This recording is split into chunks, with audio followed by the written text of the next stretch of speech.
Olá a todos! Hoje vamos fazer bolo rei. Se há bolo que é tradicional e icónico do Natal em Portugal, é bolo rei. Eu acho que às vezes as pessoas se sentem um bocadinho intimidadas quando têm que fazer bolo rei, porque só se faz uma vez por ano, porque não sabemos qual será a melhor receita. A receita que vos trago hoje é muito fácil e mesmo para quem não tem muita experiência vai conseguir ter um ótimo resultado e um ótimo bolo rei para comer no Natal. A primeira coisa a fazer é demolhar as frutas cristalizadas e as passas num bocadinho de vinho do Porto, ou neste caso, como eu não encontrei vinho do Porto, num bocadinho de brandy. Podem deixar até algumas horas a demolhar para as frutas ficarem bem bebidas e amolecerem bem.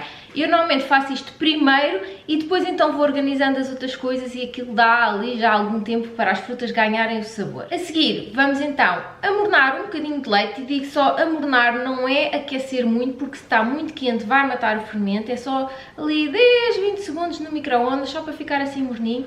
E depois então vamos dissolver o fermento, eu estou a usar o fermento seco, desidratado, vamos dissolver este fermento no leite e esperar uns minutos, só até ver assim uma espuminha. Isto vai nos dar a garantia que o fermento está vivo, está ativo e, portanto, o nosso bolo vai crescer. Enquanto as frutas demolham e o fermento ativa, o que eu faço é ir pesando e medindo o resto dos ingredientes que vamos precisar para o bolo rei.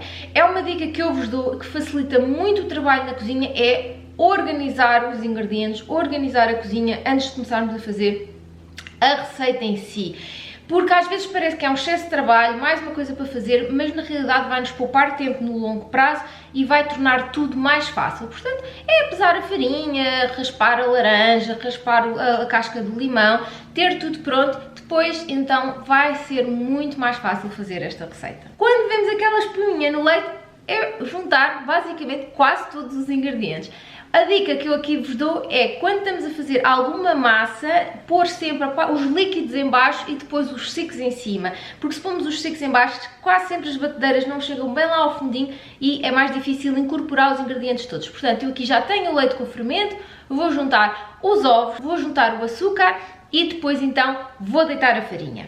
Vou juntar a raspa de laranja e a raspa de limão, colocamos o gancho de amassar na batedeira, vamos então começar a incorporar estes ingredientes todos e quando ela começa assim a formar, já quase que a querer formar uma massa, vou então juntar a manteiga partida em cubinhos pequeninos que está à temperatura ambiente, está assim já meio embolsida. E deixamos bater em velocidade média. E outra vez, quando vemos que está quase ali já a manteiga toda incorporada, vamos então juntar os pinhões, as nozes, que é o que eu estou a usar, mas podem usar outros frutos secos que gostem, juntar também as frutas cristalizadas com o vinho do Porto. Depois é deixar amassar então uns 5 minutos em velocidade média, depende também às vezes um bocadinho da potência da batedeira, 5 a 7 minutos, ou nós vamos começar a ver que de facto a massa começa a querer descolar dos lados da tigela, começa assim a estar bem agregada e bem misturada. E portanto é isso que nós queremos nesta receita. Ela não vai descolar completamente dos lados da tigela. O que nós queremos é uma massa, como podem ver aqui, em que eu toco e já não vem agarrada aos dedos. Portanto já está assim uma boa massa bem coesa. A massa está pronta, é o momento de a deixar levedar. Esta massa vai levedar 2 vezes. A primeira levedação é assim,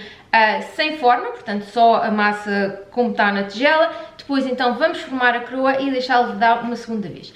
O que eu faço e que eu recomendo que façam é, eu deixo levedar 1 hora assim, à temperatura ambiente, numa tigela tapadinha, e depois coloco no frigorífico. Porque se vamos tentar formar a coroa com a massa à temperatura ambiente, como ela tem a manteiga, vai estar muito mole, vai ser muito difícil de fazer esta coroa.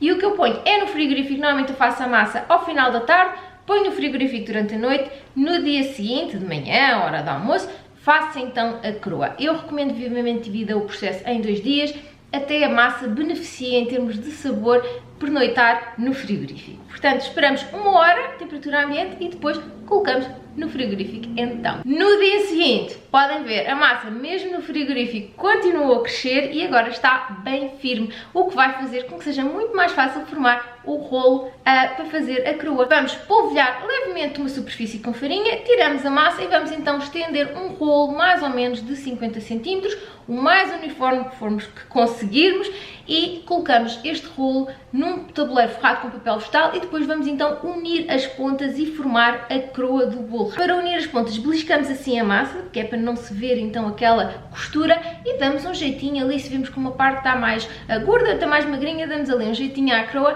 para ela ficar o mais uniforme possível. Depois vamos tapar e deixar levedar novamente 1h30, 2 horas, aqui depende um bocadinho da temperatura da vossa casa. Se estiver assim mais para o frio, deixem mais para as 2 horas. Se tiverem uma casa assim confortável, deixem, ou tiver assim mais quente, se tiverem a cozinha quente, se tiverem a fazer outras coisas, 1h30.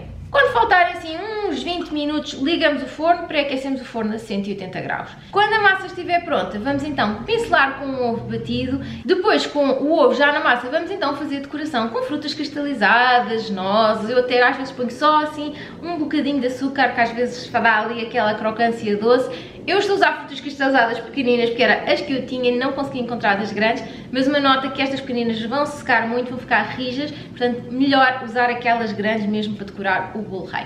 O bolo vai então ao forno 40 a 50 minutos até estar bem corado e bem crescido. Enquanto o bolo coze, vamos preparar a calda de açúcar.